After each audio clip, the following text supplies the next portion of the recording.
Ladies and gentlemen, welcome back to the Pitchside Podcast channel. I'm your host, the HOD of the BSB. Like, share as usual, comment on this video, subscribe most importantly if you're new to the channel, and enable notifications to receive all the updates of this kind of content and the podcast, of course, and the rest of the channel's content. Follow us on social media. I'm at BSB on Twitter, Pitchside Pod on Instagram, and you can listen to the podcast wherever you can get your podcasts from. So we talked, of course, on the podcast, and we talked in the recap. You can check it out on the channel of the Athletic Bilbao versus Real Madrid game from the Super Cup semi-final, on how Real Madrid were pretty much repetitive and stagnant at certain points of the game. And I think one of the biggest points of that has to be Eden Hazard. He was certainly one of the worst players on the pitch for Real Madrid, which begs the question really, what is going wrong for Eden Hazard at the moment? He seems to not find the way that he's playing. He's not comfortable, it looks, at a certain point of his career. It sounded early in the season that he's already on a good groove, like he scored a couple of goals already in the season. He scored a goal pretty much, and we said, okay, this is Eden Hazard that we're waiting for. This is the Eden Hazard Real Madrid went and paid 100 million euros for Chelsea to get, and he's not hitting those levels anymore. Just 3 goals shy of 36-37 appearances for the club, not really given the best of performances at the moment. A bunch of, injuries, lack of confidence. I mean, he could not argue that he was not playing in his position. Unlike, for example, Griezmann in Barcelona, he could not argue that he was playing out of position as a striker, as a number 9 or anything like that. He's a winger, he played as a winger. Zidane gave him the time, gave him the starts that he needed when he is fit. I mean, he's not always fit, but when he's fit, he always gave him the nod and always gave him the priority to start ahead of anyone and pretty much everyone in that club. He put in, with the injuries for Rodrigo now, with the less use of Vinicius Jr., it looked like a no-brainer that Eden Hazard is going to be the one to take the mantra and to start for Real Madrid, to be serious about his business and to go about, his performances this season, to improve them and to show why Real Madrid paid 100 million euros for him.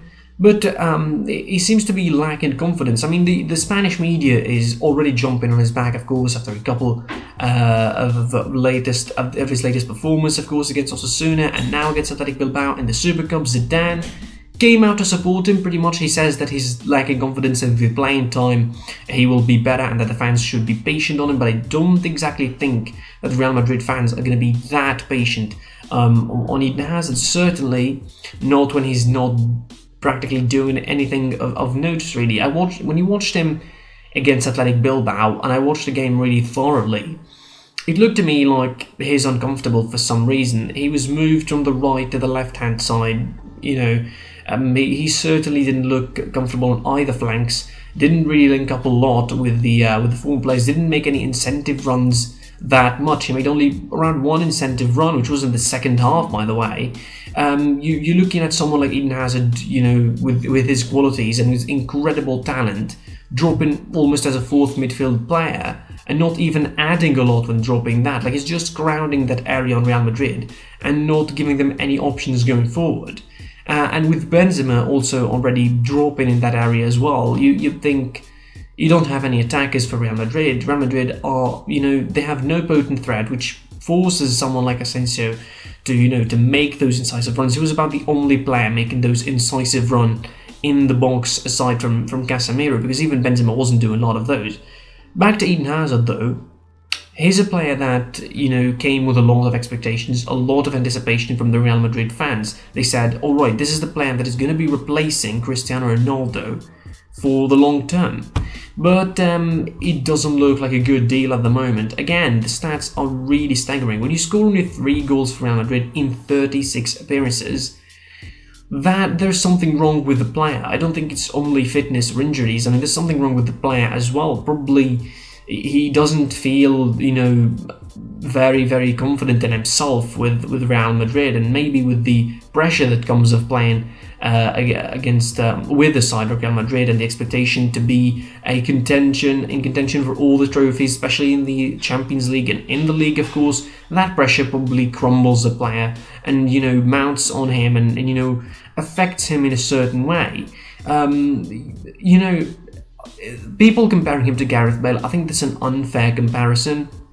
it's seriously criminal to compare him to Gareth Bale, because it's a detriment to Gareth Bale in actuality, because Gareth Bale had a better form in his first couple of seasons with Real Madrid. I mean, the guy won a Champions League and scored in that final, won a Copa del Rey and scored in the final. He, won a FIFA Club World Cup and scored in the final. He had a great first couple of seasons with Real Madrid. From 2016 going onwards, with the amount of injuries, the fans not really being supportive for him, turning their backs on him and all of that, and the goal fiasco and the wages and the problems with his attitude, the clashes with Zidane, being adamant that he wanted him to leave, trying to load him out as soon as possible. Those kind of issues probably make Bale, a worse case eventually than Hazard, but certainly, judging on the same meter, which is 1 season and a half, I don't think that the comparisons are really apt. Maybe in the long term, Hazard would be better than Gareth Bale if he stays that long at Real Madrid,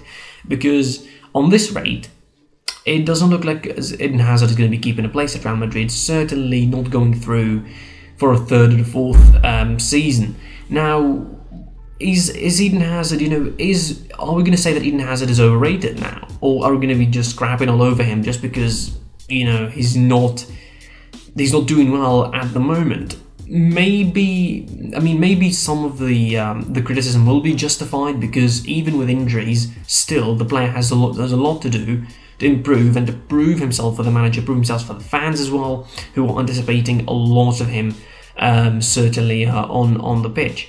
Now, I want to rest my case by saying I don't think that Eden Hazard, if anybody says that Eden Hazard is just overrated, I think they're wrong. He's not overrated.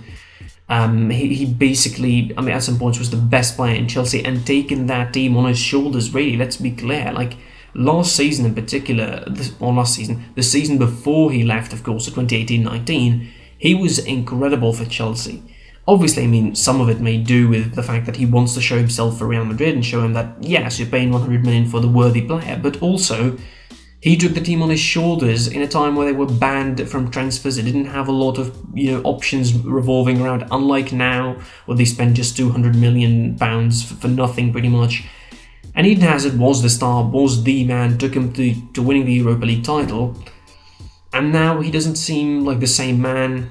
He's a ghost of his former self, and he lacks confidence all around.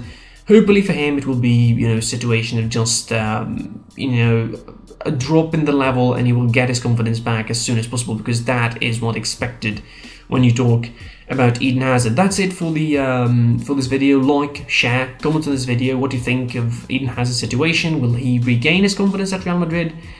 Tell us your opinions below. I was your boy, the HD of the PSP. Follow me on social media. I'm at PSP on Twitter, Pitch Sideboard on Instagram. You can listen to the podcast wherever you can get it from.